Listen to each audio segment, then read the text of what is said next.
Durante muitos séculos, o deserto marroquino não foi apenas uma vasta extensão geográfica ao sul do país, mas sim um coração pulsante da história e um espelho que reflete a profundidade da soberania marroquina em suas dimensões políticas, religiosas e culturais.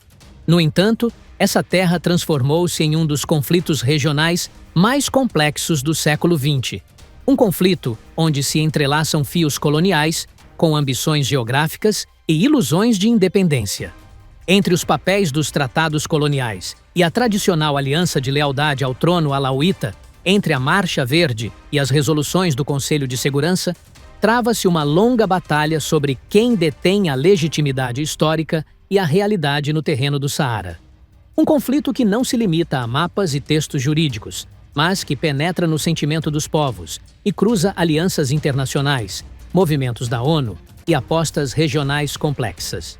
Neste vídeo, mergulharemos nas profundezas da história e da política para desvendar os fios deste conflito intricado, desde a Idade Média até a Era Colonial, da Guerra das Areias à Marcha Verde, chegando aos desafios do presente e às questões do futuro. Será que a autonomia é a única solução realista? Será que os referendos tornaram-se um sonho adiado nas gavetas das Nações Unidas? Ou o Saara continuará a ser um campo aberto a todas as possibilidades?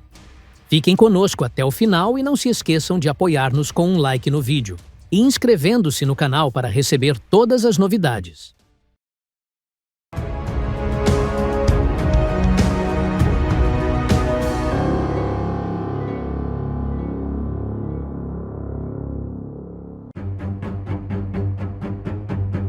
Desde a Idade Média, o Saara marroquino representava uma parte essencial do patrimônio e da soberania do Marrocos. E essa relação continua profundamente enraizada na história. Naquela época, o deserto não era apenas uma região geográfica remota ou negligenciada, mas sim uma terra rica em recursos naturais e com um papel central na economia marroquina. Além disso, constituía a primeira linha de defesa do reino. Por isso, os sultões do Marrocos procuravam preservar sua soberania sobre o Saara, reforçando sua presença nessas regiões afastadas e empenhando-se na construção de cidades e oásis estratégicos ao longo do deserto, como a cidade de Tata e a cidade de Boujdour. Essas cidades eram centros comerciais e religiosos, o que reflete a importância estratégica dessas terras para o Marrocos.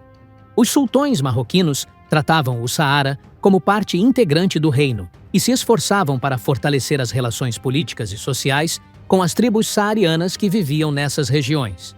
Por meio dessa relação, o Marrocos buscava consolidar sua soberania sobre o deserto, sendo que o sultão, aos olhos dessas tribos, era o governante legítimo que cuidava de seus interesses e lhes oferecia proteção.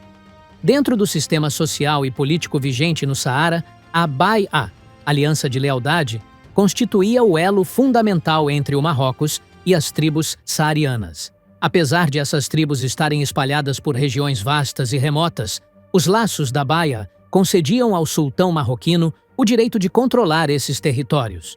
Tribos como os Oulad Dlim e os Reguibat mantinham relações fortes com os sultões do Marrocos. A Bai'a era um mecanismo essencial que garantia o compromisso mútuo. O sultão comprometia-se a proteger os interesses do Saara e a garantir a segurança, enquanto as tribos saarianas ofereciam lealdade total ao sultão e apoiavam sua autoridade na região. Esse sistema era considerado uma das formas mais elevadas de comunicação entre o Marrocos e o Saara ao longo dos séculos, demonstrando claramente a profundidade histórica que liga o reino do Marrocos ao deserto. Ao longo dos tempos, a relação entre o Marrocos e o Saara foi um exemplo de cooperação mútua e coesão social e política, sendo que o Saara representava um dos pilares fundamentais da identidade marroquina. Em cada fase da história, o deserto assumia uma grande importância estratégica para o Marrocos, tanto por sua localização geográfica quanto pelos recursos naturais abundantes que possuía, como o fosfato.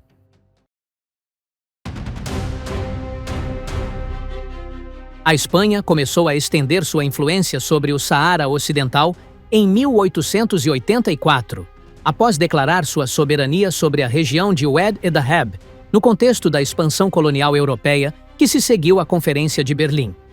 Essa presença foi gradualmente consolidada por meio de acordos bilaterais com a França, sendo o mais notável o Tratado de 1900, que delimitou zonas de influência e fronteiras das colônias na África Ocidental.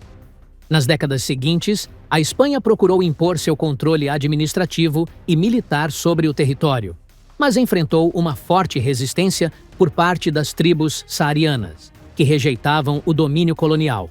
Essa resistência se manifestava em forma de revoltas recorrentes e uma recusa constante à autoridade estrangeira, o que tornou a imposição da soberania espanhola uma tarefa complexa e difícil. Apesar de a Espanha ter obtido reconhecimento internacional de sua presença no território, a realidade era bastante diferente, pois as tribos saarianas mantinham-se firmes em sua identidade e no direito à autodeterminação. Os confrontos esporádicos e os atos de desobediência popular continuaram a desafiar a ocupação colonial até o fim do período de dominação. Embora batalhas históricas, como a de Anoual, no norte do Marrocos, em 1921, não tenham contado com participação direta dos saarianos, refletiam claramente o sentimento geral de revolta contra o colonialismo espanhol em todo o país.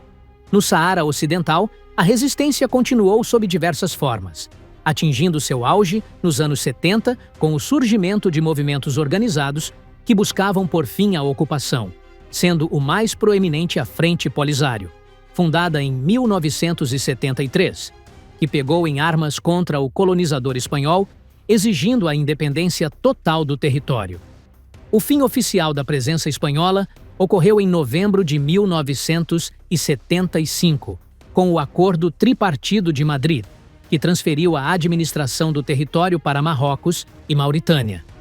No entanto, essa medida não encerrou a crise. Ao contrário, marcou o início de um novo conflito regional sobre o futuro do Saara, que permanece sem solução até os dias de hoje.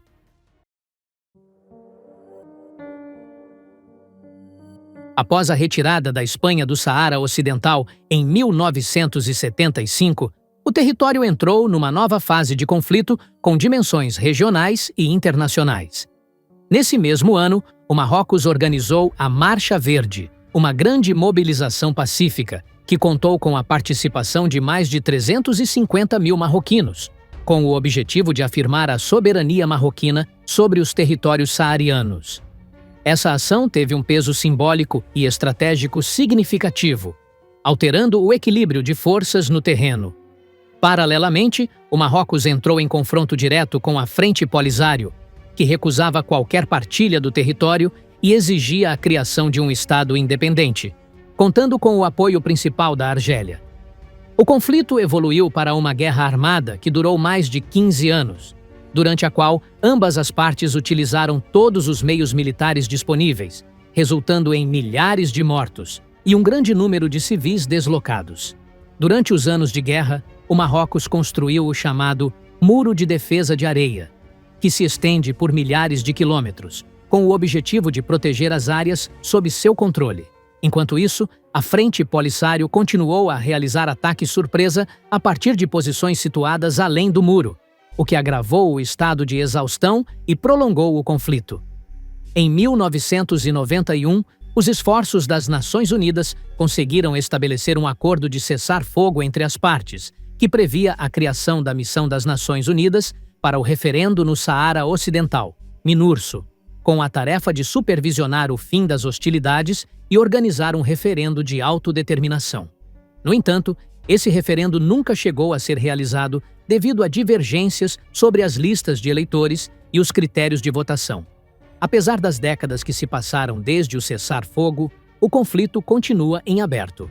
O Marrocos mantém sua posição de soberania sobre o território e propõe uma solução de autonomia, enquanto a Frente Polisário insiste na realização de um referendo internacional que inclua a opção da independência.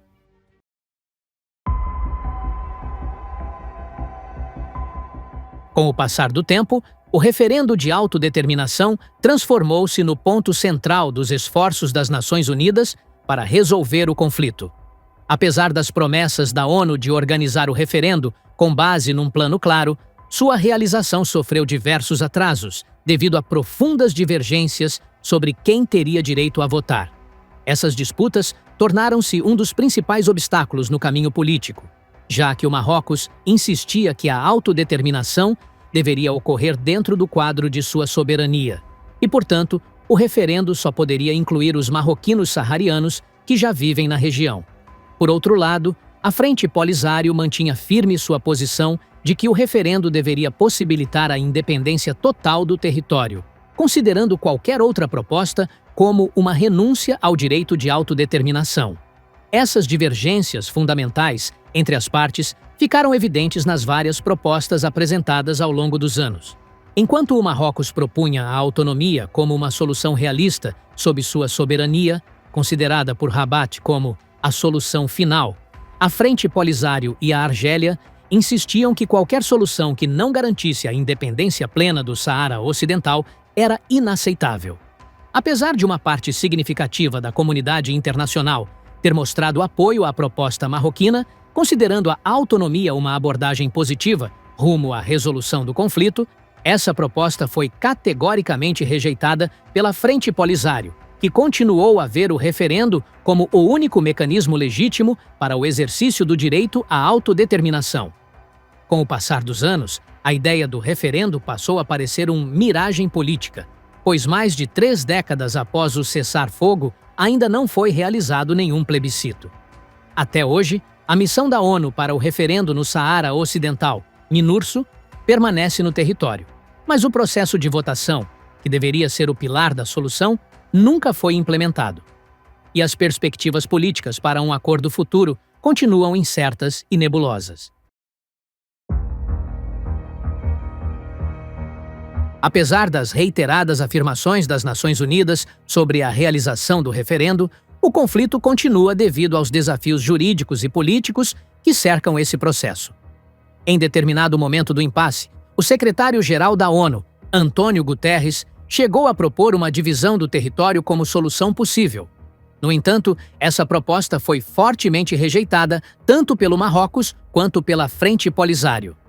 Para o Marrocos, a proposta representava uma ameaça à integridade territorial do país, já que a divisão implicaria uma violação da sua soberania sobre o Saara. Por sua vez, a Frente Polisário via nessa proposta um risco direto ao sonho de independência que persegue desde o início do conflito.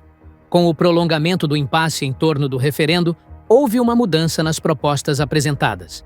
Nesse contexto, o Marrocos avançou com uma alternativa: um plano de ampla autonomia sob sua soberania. Essa proposta, que prevê aos saarianos uma gestão autônoma dentro da unidade territorial do reino, recebeu amplo apoio a nível internacional. Cerca de 93 países expressaram seu apoio ao plano marroquino, incluindo potências como os Estados Unidos, França, Espanha e Alemanha. No entanto, a proposta marroquina continua a ser rejeitada pela Argélia e pela Frente Polisário, que permanecem firmes na exigência da realização de um referendo de autodeterminação. Essa rejeição persistente por parte da Argélia e da Frente Polisário significa que o conflito em torno do Saara Ocidental continua em um ponto morto, apesar dos esforços contínuos das Nações Unidas e de várias potências internacionais para encontrar uma solução pacífica. O referendo, que outrora era visto como a solução ideal, transformou-se hoje numa ferramenta que já não gera consenso internacional, fazendo com que a questão ressurja como um problema jurídico e político complexo que exige uma reavaliação por todas as partes envolvidas.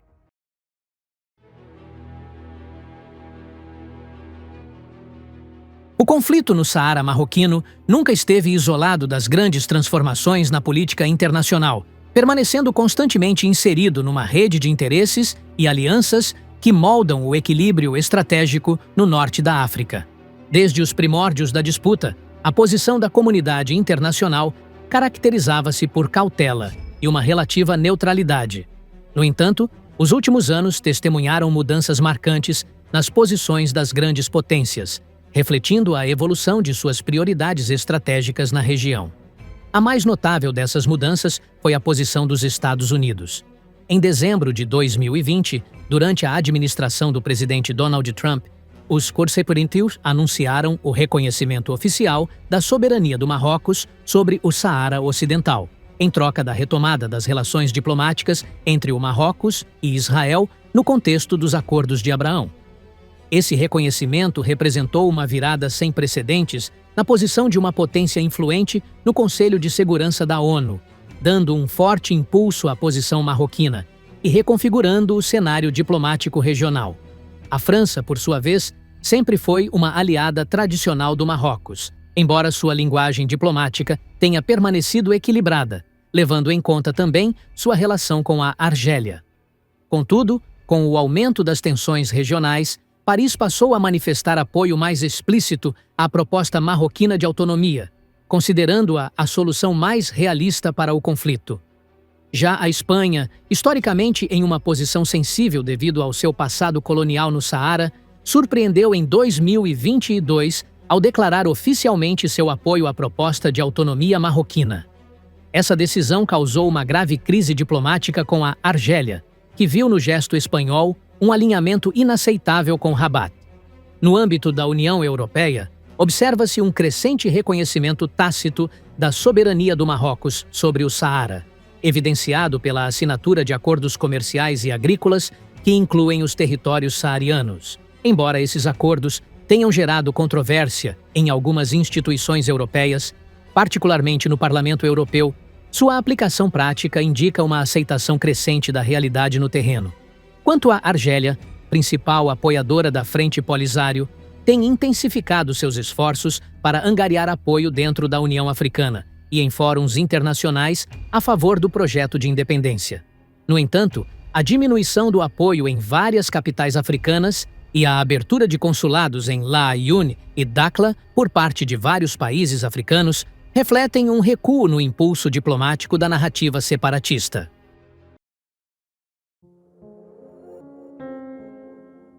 Apesar da estagnação política que afeta o conflito no Saara, não se pode ignorar a importância estratégica e econômica da região. O Saara marroquino representa uma localização geográfica vital, servindo como uma ponte entre o Oceano Atlântico e o Mar Mediterrâneo, o que o torna um ponto de ligação importante entre a África e a Europa, abrindo amplas portas para o comércio e a economia. Além de sua localização geográfica, o Saara marroquino é rico em recursos naturais que o tornam uma região estratégica de valor incalculável. O fosfato, uma das matérias-primas mais importantes nas indústrias químicas, é encontrado em grandes quantidades no Saara.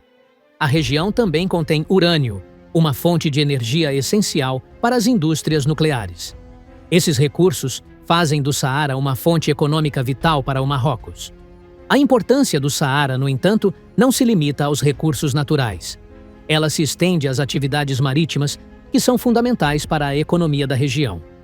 A pesca, uma das principais indústrias do Marrocos, depende fortemente das águas do Saara marroquino, especialmente em Dakhla e Laayoune, onde os peixes são uma fonte vital para a economia local. Por outro lado, os projetos de energia renovável são um dos fatores mais destacados que contribuem para o desenvolvimento da região. Recentemente, projetos de energia solar em áreas como Laayoune e Dakhla têm se destacado como fatores principais para reforçar a estabilidade econômica no Saara. O projeto Noor de energia solar em Laayoune, por exemplo, é um dos maiores projetos da região e reflete o investimento marroquino em energia renovável e a orientação para o desenvolvimento sustentável no Saara. Em conclusão, a questão do Saara marroquino não é apenas um conflito sobre uma faixa de terra geográfica, mas sim uma questão relacionada à identidade nacional, aos direitos culturais e à soberania política.